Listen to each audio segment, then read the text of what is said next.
ওরে বাবু মশাই, তোমরা সবাই কেমন আছো? কালকে চলে গেল মাদার্স ডে, আর আমি কি করলাম, মাকে আমি একটা মোজিতো বানিয়ে দিলাম। এই গরমে মা এত কষ্ট করে রান্না করে সেই কারণে। তো সবার আগে আমি কিন্তু আদাগুলোকে ছোট ছোট করে স্লাইস করে কেটে নিয়েছি। একটা হামানদিস্তাতে আমি ভালো করে আদাগুলো দিয়ে একটু গাছে থাকা তুলসী পাতা দিয়ে ভালো করে থেতলে নিচ্ছি। অনেকক্ষণ ধরে থেতলে নেবো যাতে একটা ফ্লেভারটা দুটো একসাথে ভালো করে মিক্সড হয়ে যায়।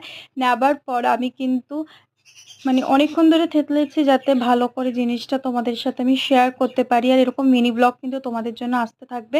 ভালো করে থেতলানোর পর এখানে কিন্তু আমি 7 আপ দিয়ে দেবো। দেখতেই পাচ্ছ 7 আপটা দেওয়ার পর এটার টেস্টটা একটু আলাদাই চলে এসছে। তোমরা এরকম মূর্তিটি অবশ্যই তোমার মাকে বা তোমার কাছের ফ্রেন্ডদের ভাই বোনদের সাথে শেয়ার করো, তাদের সবাই ভালো লাগবে। চ্যানেলটাকে please subscribe and like share করো। বরফের টুকরো দিয়ে দেবো 3-4টে। তারপরে দেখতে এত সুন্দর আর খেতে আরো সুন্দর, yummy. Thank you so much চ্যানেলটাকে সাবস্ক্রাইব করার